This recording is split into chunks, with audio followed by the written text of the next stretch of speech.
na lição 2, não chegamos a terminar a lição 2, e eu quero ainda terminar a lição 2 e ainda fazer a lição 3. Então apertem o cinto de segurança. Vamos lá.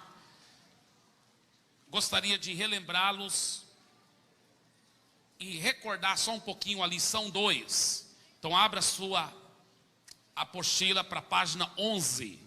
Página 11 da lição 2. Ninguém conversando, por favor. Lição 2, página 11. Elementos do código genético da célula MDA. Na realidade, eu estava até falando um pouco errado. Eu estava falando os 7 códigos genéticos. Não é. É um código genético da célula. Porque é só um código genético. Mas são 7 elementos do código genético. Tá certo? Então, nós explicamos semana passada o que é o código genético. Vamos agora com o primeiro elemento de um código genético. Só recordando, é um bom líder. E eu fiquei muito tempo nesse primeiro elemento, porque, na realidade, depois da ação do Espírito Santo, o aspecto mais importante para uma célula ser bem-sucedida é que tenha um bom líder, né? É que tenha um bom líder. Nós falamos muito sobre um bom líder, que é o primeiro elemento. Mas eu quero também lembrá-los do elemento 2. O segundo elemento do código genético de uma célula é um bom local. Nós falamos muito sobre isso. E falamos muito sobre uma boa atmosfera, que é o terceiro elemento. Tá? Agora, na página 19, fala sobre o quarto elemento, que é o louvor e adoração ungidos. Eu falei um pouco sobre isso, mas eu quero falar um pouquinho mais hoje. Olha, por favor, na página 21. Página 21. Operação de dons espirituais durante a adoração. Aí você vai ver vários detalhes preciosos que o nosso pastor Ivanildo, nosso querido pastor Ivanildo, ele colocou aqui nessa apostila.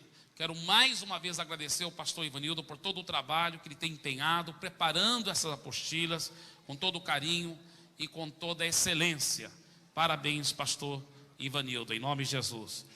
E aqui nós vemos, perto do final da página 21, como encorajar cânticos espirituais durante o tempo de adoração. Eu estava vendo aquilo também, pastor Ivanildo. Parabéns pelas coisas tão lindas que o irmão colocou aí.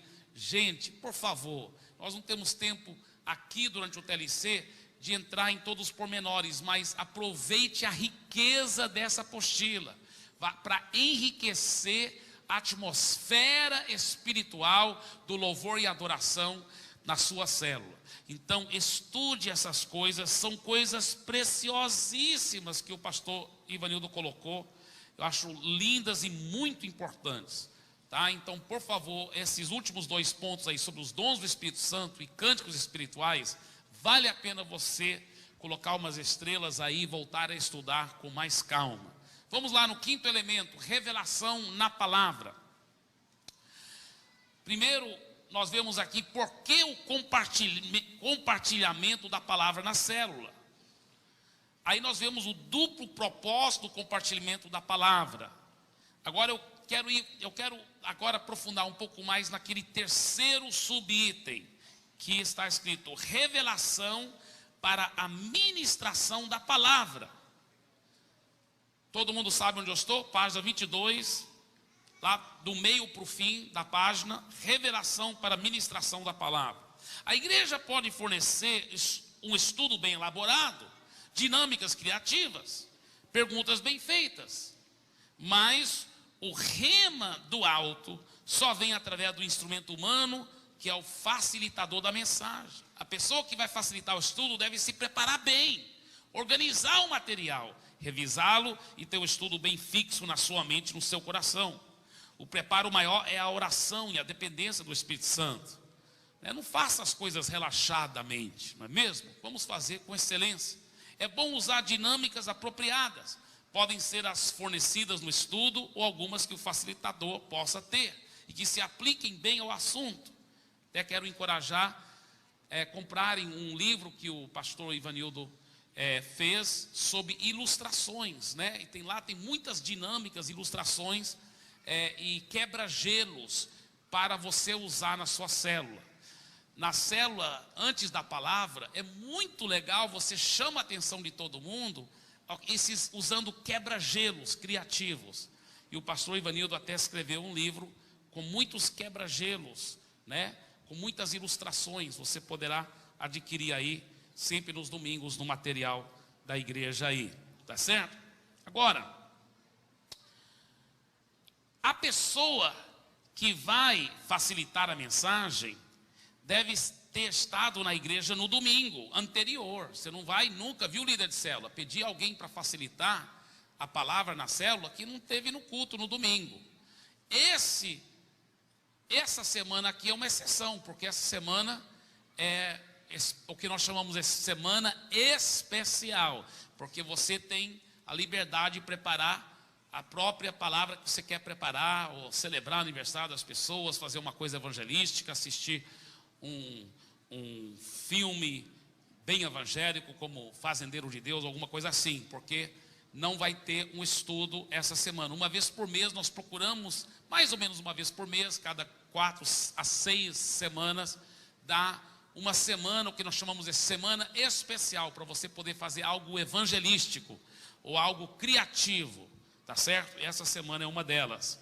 Mas exceto a semana especial, talvez uma pessoa muito preparada estava viajando, mas você não vai pedi-la para facilitar a palavra, porque ela tem que ter ouvido a mensagem de domingo, não para ela repetir a mensagem, não. A ideia do estudo na célula não é só para repetir a mensagem, nada disso, é para como aplicar a mensagem no dia a dia, como aplicar a mensagem no dia a dia, tá? Então é uma diferença muito grande do que simplesmente repetir a mensagem.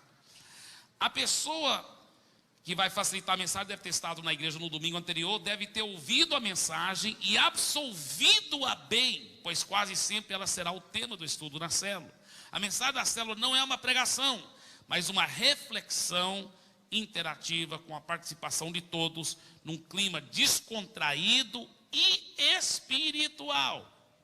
Tá? Vamos ler esse último item da página 22, todos juntos em voz alta, porque é muito importante essa verdade. Vamos todo mundo ler em voz alta, por favor. Vamos lá. A mensagem da célula não é uma pregação, mas uma reflexão interativa, com a participação de todos, num clima descontraído e espiritual. Agora escuta bem. Você é um facilitador, não um preletor, que quer mostrar eloquência e conhecimentos. Nada disso. Discuta a passagem bíblica, não apenas o sermão do pastor. Todos devem ter a chance de compartilhar, mas não precisam ser coagidos a isso. Não direcione a pergunta diretamente para a pessoa, principalmente os novos, tá? Escuta bem, você está facilitando a palavra, está todo mundo sentado no círculo lá. Você não vai falar, João, aí faz uma pergunta para o João, aí você faz outra pergunta aí. Maria, responde essa pergunta. Não, nunca chama o nome das pessoas para elas responderem a pergunta. Sabe por quê? Porque mesmo que você saiba que elas estão gostando que você está chamando o nome delas, mas vai ter um visitante lá, ele fica com medo. Meu Deus, por isso que perguntaram meu nome no começo, que vão agora falar comigo. Então ele fica tão nervoso o tempo todo que vão chamar o nome dele, que ele não aproveita nada. Você está entendendo? Então não chama o nome de ninguém. Não é para você chamar o nome de ninguém durante aquelas perguntas, tá entendendo? Outro segredo muito importante. Se você vê que tem 2 ou 3 monopolizando as respostas, já que você não está chamando o nome de ninguém, então você abre a pergunta assim, e só tem 2 ou 3, só eles que sempre respondem. Então é bem fácil, sabe como você faz? Você primeiro elogia, fala, olha, eu quero realmente dar glória a Deus para esses irmãos que têm participado muito, vocês estão de parabéns, olha, vocês estão realmente participando, parabéns. Agora essa próxima pergunta que eu vou fazer aqui, eu queria alguém que ainda não respondeu nenhuma pergunta, se for possível, tá? Qualquer pessoa aqui que ainda não respondeu, fique bem à vontade. Agora, mais uma vez, se só tiver 2 visitantes que não responderam nada, Você não vai fazer isso. Eu só estou falando quando tem 1 ou 2 ou 3 no máximo que estão monopolizando e a maioria estão ficando calado lá. É aí que você usa essa estratégia aí, tá certo? Porque você não vai deixar poucas pessoas monopolizar a coisa toda. Outra coisa, se uma pessoa de repente estiver falando demais, foi falar, você está falando de, talvez a palavra é sobre cura, mas a pessoa foi falar da tia dela lá no Japão, que tem um genro que estava doente, e foi para o hospital, e o médico teve câncer também, e tal, e vai, e viaja. Então, o que você faz? Você fala assim: ô irmão querido, nós vamos ter que ir para a próxima pergunta, mas durante a comunhão, você pode talvez continuar nos contando essa história tão interessante. Nós vamos ter um tempo de comunhão aí com lanche. Eu quero muito ouvir o resto dessa história. Você tem que falar a verdade, você tem que querer mesmo ouvir, em nome de Jesus, né? Agora, e você fala isso de coração, tá certo? Mas esse é o segredo, é muito amor e carinho, mas você saber direcionar a coisa. Você não deixa os outros tomarem conta da reunião e você como líder fica lá perdido na história, não. Mas com muito amor e com muito carinho, você toma as rédeas da reunião pelo poder do Espírito Santo, tá certo? Então isso é muito importante. Olha, use perguntas abertas, inteligentes e definidas. Por exemplo, em vez de você perguntar assim: quantas pessoas foram na arca de Noé? Só tem uma resposta certa: 8 pessoas. Não, você não vai falar assim, você vai falar assim: na sua opinião, o que você acha que as pessoas que estavam entrando na arca, a família de Noé e as suas noras, o que eles estavam sentindo ao entrar na arca? Aí não tem nenhuma resposta errada. Qualquer pessoa fala assim, é a opinião dela. Então essa frase de, na sua opinião, o que você acha? E tem uma pergunta aberta, é muito mais legal, porque a pessoa não fica com medo de responder e de interagir e de pensar. Outra pergunta muito legal: na sua opinião, como podemos aplicar essas verdades no nosso dia a dia? Pronto, legal demais, está entendendo? Então tem certas perguntas chaves assim, que sempre dão certo, tá? Então você tem que aprender a fazer perguntas abertas, inteligentes e definidas. Dê a todos a chance de falar, mas tenha o controle da conversa, da discussão. Responda perguntas com novas perguntas, se isso puder trazer mais clareza. Líderes não são enciclopédias e não precisam ter todas as respostas. Às vezes o que você pode falar é falar assim: olha, eu não tenho bem certeza sobre a resposta dessa pergunta, mas eu vou investigar mais, vou perguntar também para os meus líderes, e semana que vem, se Deus quiser, eu vou trazer uma resposta um pouco melhor para a sua dúvida aí. Joia! Você não está precisando ser um super-homem, não, até porque você quer multiplicar muito a sua célula. Se os outros acharem que tem que ser tão inteligente como você, tão conhecedores da Bíblia como você para liderar uma célula, vai ser difícil você estimular outros para quererem ser líder de célula. Você tem que mostrar para eles que não é nada tão complicado assim ser líder de célula. Você sabe que até Jesus, que era o próprio Jesus, ele falava para os discípulos: olha, tudo que eu tenho não é de mim mesmo, eu aprendi através da intimidade com o Pai. E ele mesmo orando em João 17, na prestação de contas para o Pai, ele falou: Pai, agora eles sabem que tudo que eu tenho não veio de mim, mas veio do Senhor. Por que era importante os discípulos saberem isso? Porque aí eles iam saber qual era o segredo de poder ser igual a Jesus: intimidade com o Pai. Por isso que os discípulos nunca perguntaram para Jesus: Jesus, nos ensina como pregar, porque o Senhor prega impressionante. Realmente Jesus pregava muito bem, mas você nunca vê o discípulo perguntando para Jesus: nos ensina a pregar. Você nunca vê os discípulos falando para Jesus: nos ensina a ensinar. Nunca houve um mestre como Jesus, nunca houve alguém que curou os enfermos como Jesus, mas você nunca vê o discípulo perguntando: Jesus, nos ensina a curar. Por quê? Porque Jesus ensinava para eles: olha, se você tiver intimidade com o Pai que eu tenho, você prega igual eu prego, até mais. Você ensina igual eu ensino, até mais. Você opera milagres como eu opero, e até maiores do que essas. Então eles falaram: Jesus, já que esse é o segredo, nos ensina a orar, nos ensina a ter uma intimidade com o Pai. Você está entendendo o segredo? Que coisa linda. Então você tem que passar isso também para todos os membros da célula. Muito bem, preparo da apresentação. Aprenda a preparar a sua exposição o mais breve possível. Deixa eu só falar uma coisa aqui, no final daquele primeiro subitem, na página 23, o estudo não deve ser longo, deve ter entre 20 e 30 minutos, 25 é ótimo, tá bem?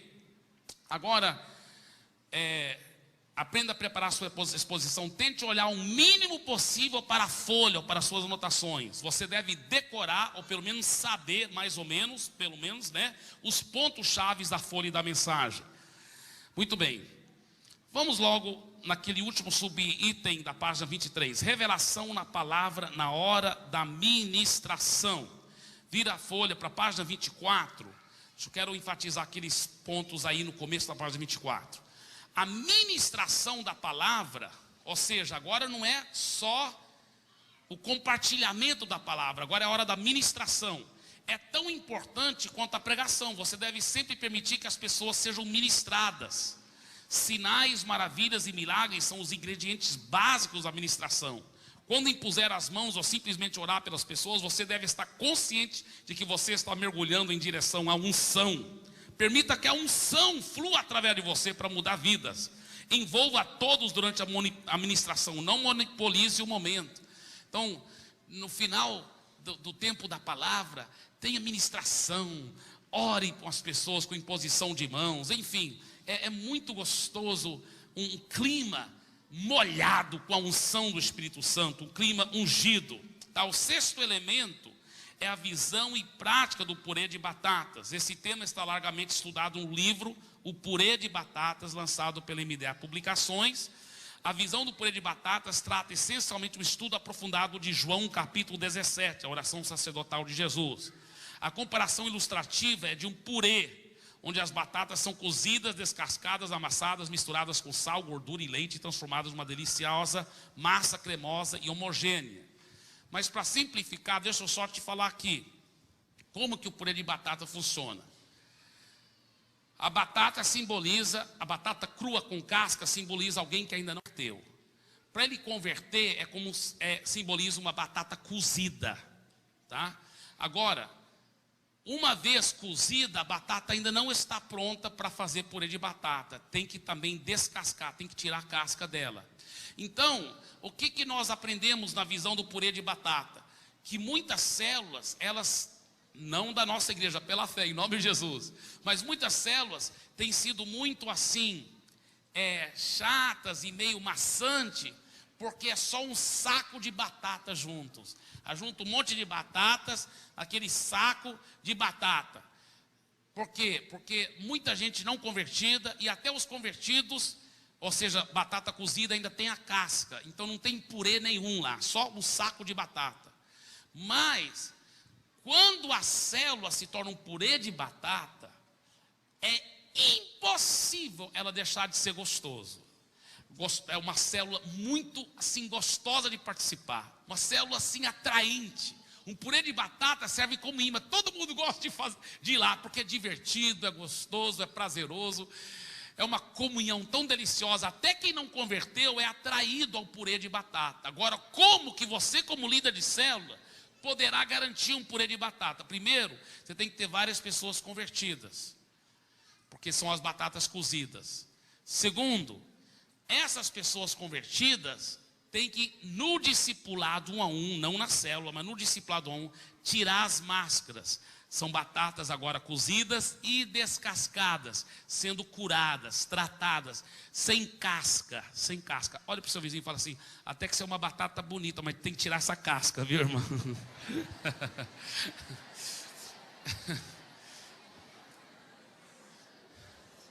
Tá? Escuta, queridos. Então,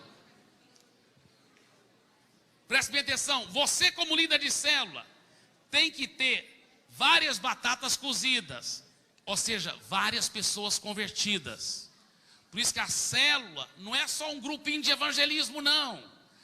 Grupinho de evangelismo é uma coisa. O grupo de evangelismo pode só ter uma pessoa convertida, todos os outros não convertidos. Célula não. Célula tem que ter um núcleo de pessoas convertidas, porque para formar o purê de batata, senão a célula não fica gostosa. Para a célula ser gostosa mesmo, atraente, ela tem que ter um grupo de pessoas convertidas lá, pelo menos um grupo pequeno. Tá? Escuta bem, batata cozida Tem que ter batatas que estão sendo discipuladas, porque aí elas estão tirando a casca. Agora você tem todos os elementos, entre aspas, prontos para poder fazer o purê. Você já tem a batata, várias batatas cozidas e descascadas, porque estão sendo discipuladas, estão sem a casca. O que falta? Uma vez que eu tenho batata cozida e descascada para ter purê de batata, o que falta? Só tem que amassá-las juntos. O que é amassar junto? É ter tempos de comunhão. E aí que vem a visão do purê de batata. Primeiro, vários convertidos.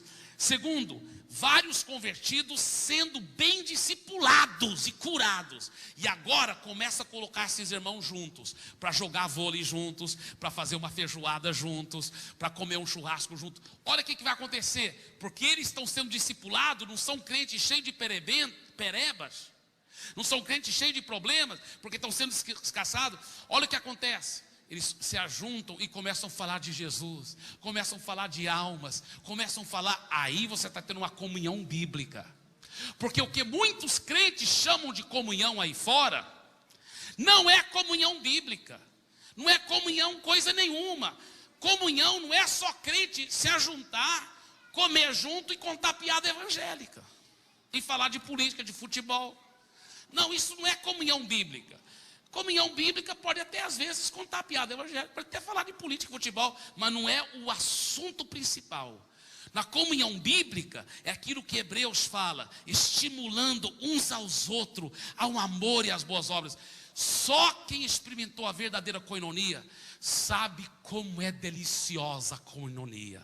Koinonia é o que eu chamo de purê de batata, porque essa koinonia deliciosa de você estar junto e vários irmãos. E um está falando assim, irmão, e aí, como ter seu tempo sozinho com Deus? Porque eu preciso de ajuda, eu estou procurando ser fiel todo dia, mas minha mente fica vagando. Aí o outro fala, rapaz, eu também tive esse problema, mas eu estou começando a aprender. Quando minha mente começa a vagar, eu oro em voz alta, eu leio a Bíblia em voz alta. Isso ajuda. Aí o outro fala, poxa, vocês todos estão na minha frente, que eu nem fiel no meu tempo sozinho com Deus, não estou conseguindo ser. O que vocês dizem para mim? Como que eu posso ser fiel? Aí os outros falam, olha, eu também tinha muito esse problema, foi uma grande luta para mim, mas eu aprendi a ter um horário definido. Mas eu não tenho horário, porque minha vida é muito corrida. Aí todo mundo começa a ajudar aquele cara a ter um horário certo. Olha que coisa linda. Todo mundo estimulando um ao outro. Aí os vários pais estão falando aqui, como que você faz para o seu filho? Porque seu filho, eu quero ver meu filho mais obediente desse jeito. Olha, eu uso a vara com amor, com carinho. O princípio do sanduíche, né? A carne, você já sabe o princípio do sanduíche para a criação de filho é tremendo. Não é dar sanduíche para ele não, é outra coisa, viu? Mas, olha, em muitos princípios maravilhosos. Então a comunhão é isso. O que diz o livro de Hebreus? Não deixai-vos de congregar um com os outros. Mas o que ele diz no versículo anterior? Estimulando uns aos outros, ao amor e às boas obras. Essa comunhão profunda, deliciosa, é o que nós chamamos, entre batatas cozidas e descascadas, esse purê faz a célula ser tão atraente, tão gostosa. Porque olha, um purê, quando surge uma fofoca, na hora, ninguém vai titubear. Pessoas falam, não, irmão, ninguém fala assim dos outros aqui. Não, irmão querido, você deve procurar aquela pessoa individualmente, viu, querido? Viu, irmão? Todo mundo com amor, com carinho, aquilo é protegido. Olha, purê de batata, sabe quando ela começa a azedar? É quando ela vira panelinha. Por que você convidou o fulano? Era para mim ser só eu, você, meu filho João e meu cão. Né? E não, isso é purê azedado. Azedou. Porque o purê de batata verdadeiro, ele tem coração de mãe, sempre tem lugar para mais um. Ele atrai a todos. O bairro todo começa a ficar interessado, porque lá tem um grupo de cristãos autênticos que estão praticando e vivendo o amor de Cristo, aleluia. É uma coisa muito deliciosa e muito deliciosa mesmo. Então, o sexto elemento do código genético de uma célula bem sucedida é a visão e prática do purê de batata. Pegue o livro Purê de Batata, deixa aquelas verdades ensopar profundamente em você. Sétimo elemento, um bom enxerto para as duas células, tá? Agora, o tempo não dá para mim entrar em tudo isso, mas deixa eu falar o que nós estamos querendo dizer com isso. Você não vai poder ter uma célula que está começando do zero, depois da multiplicação, com poucos irmãos, tudo novo convertido, que não tiveram prática de estar ganhando almas para Jesus. Pelo menos um deles já tem que ter ganho pelo menos 3, 4 pessoas para Jesus, para ele poder ajudar. Outra coisa, outro segredo, tem que ter discipuladores. O ideal é que cada célula tenha pelo menos 4 discipuladores, tá? Então, se for para multiplicar, deve ter quantos discipuladores? Não, 8, tá? O ideal é 8, porque vai multiplicar em 2, né? Tá certo? Então o ideal é que aquela nova célula já multiplique com 4 pessoas, podendo discipular os outros, aí ela cresce rápido. Mas eu estou falando do ideal. Se só tem 3 naquela novinha célula que acabou de começar, tudo bem, mas o ideal é 4, tá certo? Porque sabe o que acontece, irmãos? Muitas vezes o líder de célula, ele e a esposa acabam discipulando todo mundo na célula, e não é o ideal isso. Ele deve treinar outros a como ser discipuladores também. Está entendendo? Vocês estão entendendo o que eu estou falando, né? Isso é muito precioso, muito importante o que eu estou dizendo. Tá bem?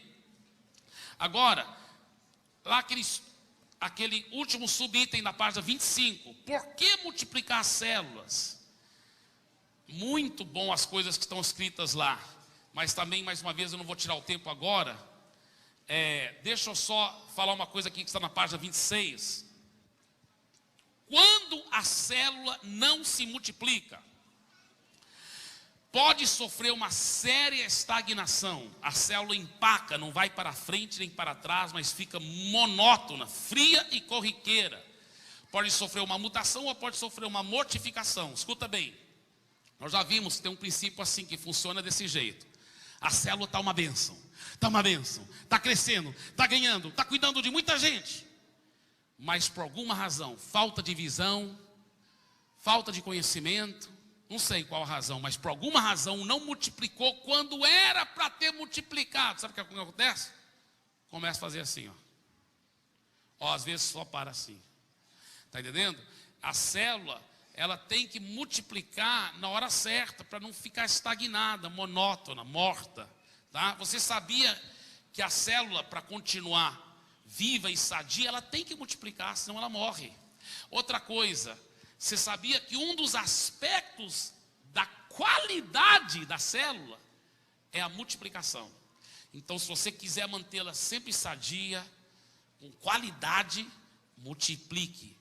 Até porque uma célula, quando ela começa a ficar muito grande, é difícil você, como líder de célula, realmente garantir que todo mundo está sendo bem cuidado. Mas quando ela está pequena, você pode garantir que todo mundo está sendo bem discipulado e bem cuidado. Tá certo? Muito bem. Agora eu gostaria só de ressaltar esses preparativos para uma multiplicação abençoada. Persista em oração diante do Senhor pelos alvos e datas estipulados.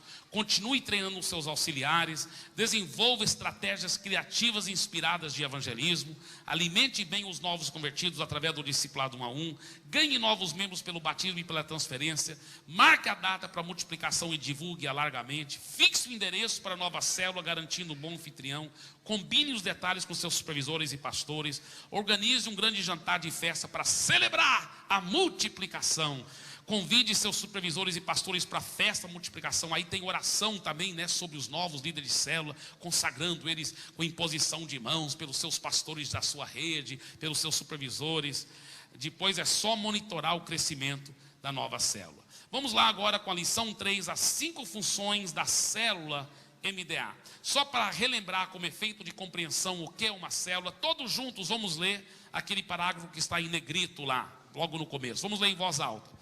Uma célula é um grupo constituído de 6 a 16 pessoas, reunindo-se semanalmente para aprender como tornar-se uma família, adorar o Senhor, edificar a vida espiritual uns dos outros, orar uns pelos outros e levar pessoas ao Evangelho.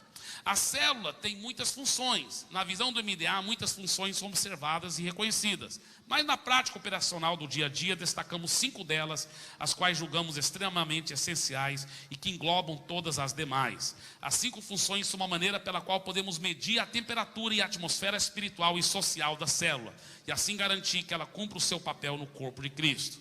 A primeira função, evangelismo e integração. Agora, vamos falar primeiramente sobre evangelismo. Você vê lá vários detalhes lindos no final dessa folha, como a amizade faz a diferença no evangelismo. Mas eu gostaria agora que você lesse comigo aquele parágrafo, no começo da página 28, tem um parágrafo também em negrito, no começo da página 28. Vamos ler todos juntos aquele parágrafo, todos em voz alta. Para conduzir pessoas a Cristo, nós ganhamos amigos e não inimigos. Assim nós transformamos inimigos em amigos, amigos em irmãos, salvos em Cristo, irmãos em discípulos e discípulos em líderes. Gostei demais desse parágrafo, muito joia, né? Agora, o exemplo das crianças nas festas de lugares públicos, muito interessante aquilo, mas eu gostaria de enfatizar as 3 últimas estrelas desse subponto aí. Bem no meio da sua folha, página 28, fala o projeto Natanael 3. Vocês estão vendo onde eu estou lendo? Tá? Olha, não temos tempo, infelizmente, para entrar nos méritos. Nós vamos sim. Eu vou fazer o seguinte. Eu vou ficar, dessas 5 funções, eu vou trabalhar só nas primeiras 3 funções. Então eu vou tirar um pouco de tempo sim. Abra sua Bíblia, por favor, para João capítulo 1, tá? Porque eu achei isso tão importante. João 1 capítulo, rapidamente.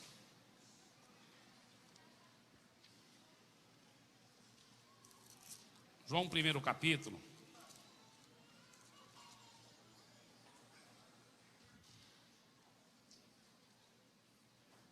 Versículo 45. Versículo 45. Filipe encontrou a Natanael e disse-lhe: achamos aquele de quem Moisés escreveu na lei, a quem se referiram os profetas, Jesus o Nazareno, filho de José. Perguntou-lhe Natanael: de Nazaré pode sair alguma coisa boa? Respondeu-lhe Filipe: vem e vê. Tá, então o que nós ensinamos os nossos membros das células é para fazer o seguinte: você deve procurar 3 pessoas, você deve pensar em oração, 3 pessoas que são do seu oikos. O que é oikos? Oikos são aquelas pessoas que são mais próximas de você. A palavra oikos é a palavra que é usada lá em Atos 16:31. Crê no Senhor Jesus Cristo e será salvo tu e a tua casa. Aquela palavra casa no grego é oikos. E essa palavra não quer dizer somente a sua família, mas quer dizer aquelas pessoas com quem você tem contato constante. O padeiro lá na esquina, onde você compra o pão todo dia. O açougueiro que você compra lá 2 vezes ou 3 vezes por semana uma carne. Aquelas pessoas próximas, seu patrão, seus colegas do emprego, seus colegas de aula, todos fazem parte do seu oikos. E a Bíblia promete que quando você crê no Senhor Jesus Cristo, você tem o direito de aplicar fé para ser salvo, não só você, mas toda a sua família e todo o seu oikos. Oikos, porque a palavra lá para casa é oikos. Então nós instruímos os membros da célula: ore e busque a Deus, pensando em 3 nomes que vão fazer parte do seu oikos. Vão ser seus Natanaéis. E você vai usar a mesma estratégia que Filipe usou para ganhar Natanael para Jesus. Filipe ganhou Natanael para Jesus. Como que Filipe ganhou Natanael para Jesus? Primeira coisa que ele fez: Filipe era muito amigo de Natanael. Então, tem que ser 3 pessoas do seu oikos. Segunda coisa, ele foi lá e atiçou a curiosidade de Natanael. Ele falou assim: achamos aquele achamos aquele de quem Moisés escreveu na lei, a quem se referiram os profetas, Jesus o Nazareno, filho de José. Ele fez uma propaganda. Você também vai atiçar a curiosidade do seu Natanael. Olha, eu tenho uma célula tão legal que eu estou frequentando, é um grupo de estudo bíblico, lá é legal demais. Ou eu estou indo para um culto no domingo que é tremendo, o pastor é muito bonito, não estou brincando, mas o culto é uma bênção. Aí você vai fazer aquela propaganda, tá? Você vai atiçar a curiosidade do seu Natanael, tá? Desculpa, eu esqueci de falar a parte principal. Antes de você ir lá atiçar a curiosidade dele, você vai orar e jejuar. Depois você vai lá atiçar a curiosidade dele. Aí ele vai fazer uma pergunta mais ou menos assim: mas como que é lá mesmo, hein? Foi assim que o Filipe perguntou. Olha que Filipe perguntou. Filipe falou assim, aliás, Natanael perguntou para o Filipe, né? Perguntou-lhe Natanael, versículo 46: de Nazaré pode sair alguma coisa boa? Aí respondeu-lhe Filipe: olha, eu vou te dar um argumento aqui escatológico, eu vou te dar uma explicação profunda. Jesus na realidade é chamado de Nazareno, mas não nasceu lá, nasceu em Belém. Não, Filipe não tentou dar argumento nenhum. Ele só falou que, irmãos, 3 palavras: vem e vê. E é isso que você vai fazer. Quando você atiça a curiosidade, você não sabe como é lá, é muito legal. A pessoa fala, mas como é mesmo? Aí você fala assim: vem e vê. Vamos lá, vai comigo para você ver como é. Vem e vê. Agora lembra que você está banhando o seu Natanael em oração e jejum. Você atiçou a curiosidade dele. Aí você chama para ele ir com você para a sua célula ou para o culto de celebração, tá? Aí o que acontece? Quando ele vai, você vai estar orando muito, ele vai ter um encontro com Jesus. Olha o que aconteceu. Versículo 47. Jesus viu Natanael aproximar-se e disse a seu respeito: eis um verdadeiro israelita, em quem não há dolo. Perguntou-lhe Natanael: tu onde me conheces? Respondeu-lhe Jesus: antes de Filipe te chamar, eu te vi quando estava debaixo da figueira. Então exclamou Natanael: mestre, tu és o Filho de Deus, tu és o Rei de Israel. Olha como foi rápido para ele ganhar, como Filipe ganhou Natanael para Jesus, rapidinho. Você atiça a curiosidade, convida a pessoa para ir e fica orando. Ela vai ter um encontro com Jesus, ela vai receber uma revelação de Jesus, amém? E olha o que Jesus responde para ele, versículo 50. Ao que Jesus lhe respondeu: porque te disse que te vi debaixo da figueira, crês? Pois maiores coisas do que essas verás. Isso que você vai falar para o novo convertido, o seu Natanael, uma vez que ele converte, você fala: isto é só o começo, você vai ver muito mais.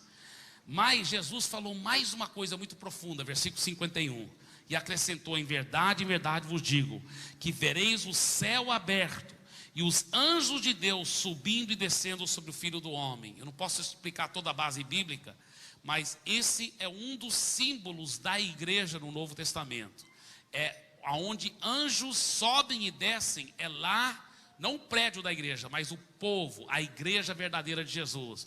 E o que ele está dizendo, Natanael, Jesus está dizendo para ele: você agora vai estar integrado na vida da igreja. Você vai estar entregado na vida da igreja. Que coisa linda. Então você ganhou a pessoa por Jesus, agora vai integrá-la na vida da igreja, nos locais, né? No local, na comunhão dos irmãos, aonde os anjos sobem e descem sobre o Filho do Homem. Que coisa preciosa. Então esse é o projeto Natanael 3, é uma estratégia, uma das estratégias mais eficientes para ganhar amigos e conhecidos para Jesus. Pelo projeto Natanael, você ora regularmente durante certo período por 3 pessoas específicas, até vê-las convertidas ao Senhor. Normalmente fazemos isso próximo de uma campanha ou de um evento de colheita promovido pela igreja. Mas não tem que ser, pode ser qualquer momento aí dentro da sua célula. Quando o Natanael se converte, passa logo a ser integrado na célula e na igreja e a ser discipulado. Quando não, ainda continuamos a orar e a investir nele, mas não com aquela concentração cerrada. Colocamos outro lugar, mas não o abandonamos, apenas diminuímos a marcação colada. Agora, o segredo da boa integração. Eu gostaria que vocês lessem comigo esse primeiro parágrafo aí do segredo da boa integração, todos em voz alta, tá certo? Vamos lá. Num certo sentido, é mais importante integrar alguém na vida da igreja local do que levá-lo a tomar uma decisão pública. Por quê? Porque se ele estiver integrado na vida da igreja, ao ponto de não querer mais sair, pois tem ali preciosas amizades e relacionamentos, mais cedo ou mais tarde ele entregará a vida para Jesus, porque estará sendo constantemente exposto à palavra de Deus e ao Espírito Santo. Deixa eu falar uma coisa para vocês. Alguns anos atrás, quando Deus começou a me dar essa revelação muito forte, que nós chamamos do fator Barnabé, foi uma revolução na minha vida, porque Deus me falou uma coisa muito forte. Ele falou: olha, num certo sentido, é mais importante integrar alguém na vida da igreja do que levar essa pessoa a simplesmente fazer uma decisão. Porque se ela fizer uma decisão, primeiro você não sabe se ela nasceu de novo. Ela fez uma decisão na direção certa. Ela falou que quer Jesus. Agora, se ela teve revelação do novo nascimento, se ela realmente nasceu de novo, você não sabe. Agora, se ela não estiver integrada na vida da igreja, ela fica voltando para a igreja, se sente como peixe fora d'água, e ela se torna susceptível às mentiras do diabo, presa fácil às mentiras do diabo, e logo ela pode desviar, como tem acontecido com tantas pessoas em tantos lugares. Mas, se você integrá-la na vida da igreja, ao ponto que ela diz: eu tenho amigos aí, daqui eu não saio mais, eu quero ficar vindo aí, eu tenho relacionamentos preciosos, mesmo que ela não converteu ainda, mais cedo ou mais tarde ela vai converter. Por quê? Porque ela está se expondo à influência da palavra, se expondo à influência do Espírito. Ela vai converter e ela vai nascer de novo de verdade. E tem mais: quando ela nascer de novo, ela não vai desviar. Por quê? Porque ela já está integrada, ela se sente como peixe dentro da água, ela vai crescer e continuar crescendo espiritualmente. Você está entendendo? Então esse princípio da integração é extremamente importante, muito, muito importante. Agora, veja na página 29. Vocês depois podem ler, o que eu estou falando está tudo escrito aí, porque essa parte aí eu garanti que fosse escrito desse jeito, porque eu acho tão importante. Veja bem, como integrar alguém na vida da igreja? Como garantir que ela se sinta como peixe dentro da água? Só tem um jeito: é se você tiver relacionamento profundo com ela, amizade.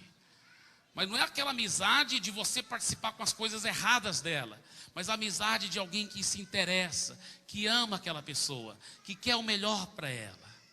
Agora, como promover essas amizades? Nós temos visto que a melhor maneira são em eventos sociais, oficiais e extraoficiais. Por exemplo, programa uma feijoada, programa alguma coisa assim, e aí você convida essas pessoas, e aí você vai bater papo com elas.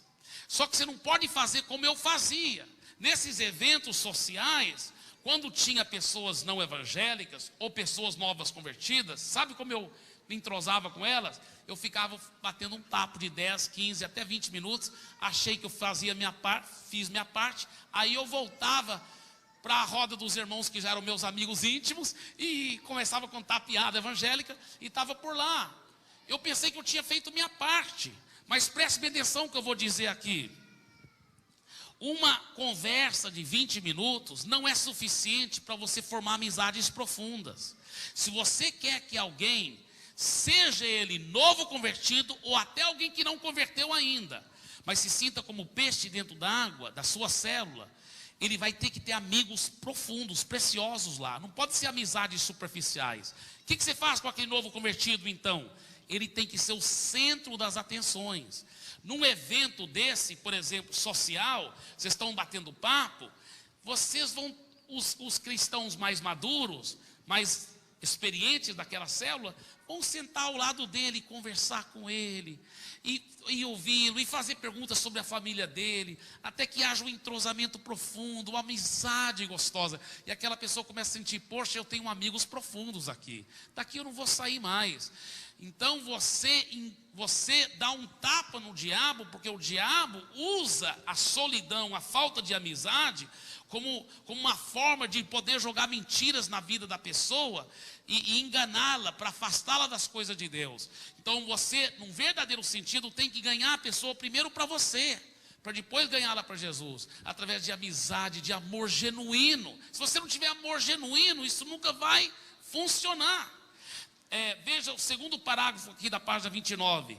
O segredo principal de cultivar essa amizade profunda é você ser cheio do amor de Jesus, do amor genuíno, e assim demonstrar esse amor genuíno, dando atenção e investindo tempo na vida da pessoa que você quer ganhar para Jesus.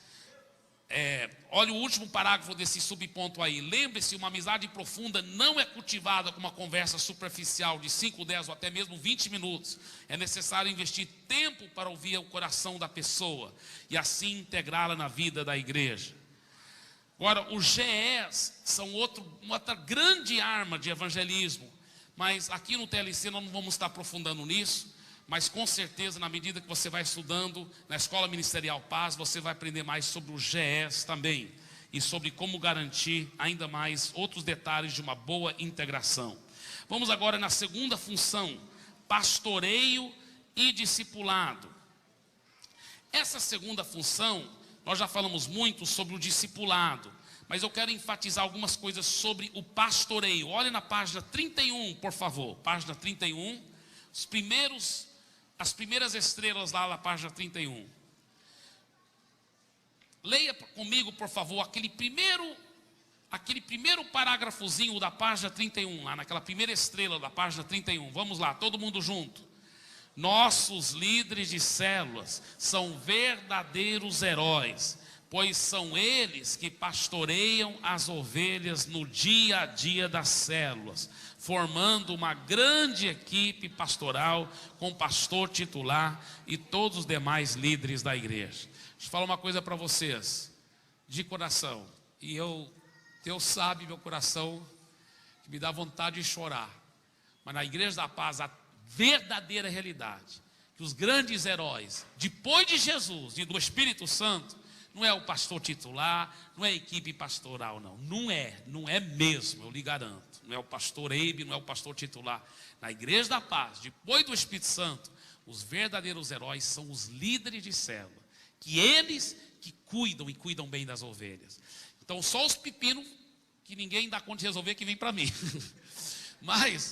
mas eu vou te falar, quem cuida mesmo das ovelhas são os líderes de célula. Por isso, irmãos, que é uma questão de pouco tempo para a Igreja da Paz ter milhares e milhares e milhares de pessoas. Sabe por quê?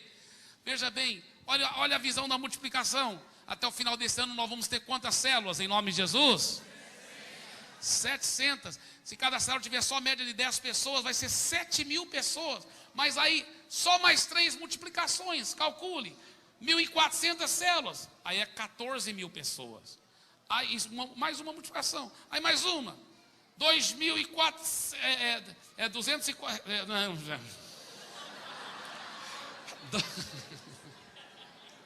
2.800 células, 28.000 pessoas na segunda multiplicação. Na terceira, vai mais do que 50.000 células.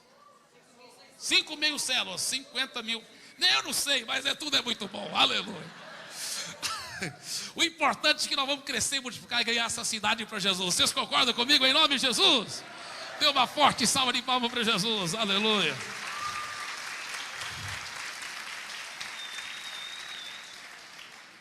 Olha a segunda estrela lá. Deus tem gerado no interior das ovelhas esse coração de pastor, de maneira que eles desejam ser líderes de células e apacentar outros. Diga em voz alta, diga assim: as ovelhas de Jesus na Igreja da Paz, elas têm esse DNA, elas desejam ser líderes de células e apacentar outras pessoas. Por isso, nosso lema é todo o mundo discipulado e todo discípulo um líder compromissado. Agora, veja a quarta estrela lá. A palavra pastor vem de uma raiz que significa proteger, da qual nós temos o termo pastor de ovelhas. O termo grego, palmém, e significa aquele que apacenta como um pastor, cuidador de ovelhas. Agora olha aqui para mim. O bom líder de célula, ele sabe que as ovelhas que Deus tem confiado nas mãos dele, ele tem que fazer duas coisas. Além de orar por elas, que é o mais importante. Ele vai orar por elas todo dia, mas ele também vai ter uma visão de águia para garantir que elas estão sendo bem pastoreadas, que elas estão sendo bem cuidadas, que se uma está triste, todo mundo vai dar muita atenção e amor. Ele vai ser um mobilizador, ele não vai às visitas sozinho, ele encoraja toda a célula para sentir as dores um do outro, para visitar um ao outro, para entrosar um com o outro. Se um ficou internado no hospital, não é só o líder de célula que visita, ele mobiliza vários para visitar. Se um ficou doente lá na casa, ele mobiliza. Uma está grávida, vai fazer chá de bebê, vai todo mundo lá, aquele amor. A célula é para ser assim, uma família espiritual. E o bom líder de célula, ele trabalha para que essa família espiritual funcione como deve. Tá, ele é o pastor daquela célula. Segundo, ele garante que todo mundo está sendo bem discipulado. Ele pessoalmente não vai necessariamente discipular todo mundo, nem deve. Mas ele vai garantir que alguém vai discipular, que todos lá serão bem discipulados em nome de Jesus. Então, nós falamos sobre as primeiras duas importantes funções. A terceira é sobre comunhão. Nós já falamos muito sobre purê de batata, mas eu vou falar mais terça-feira que vem sobre a terceira, quarta e quinta função. Elas são mais curtas um pouco, não vai ocupar tanto tempo e vai dar, eu creio, talvez terça-feira que vem dá para a gente recuperar o nosso ritmo e fazer o restante da terceira lição e a quarta. Vamos ver, vamos aplicar até que vai dar certo, em nome de Jesus. Mas está sendo muito gostoso e eu creio que Deus tem coisas maravilhosas para nós. Tá bem? Fiquem em pé, por favor.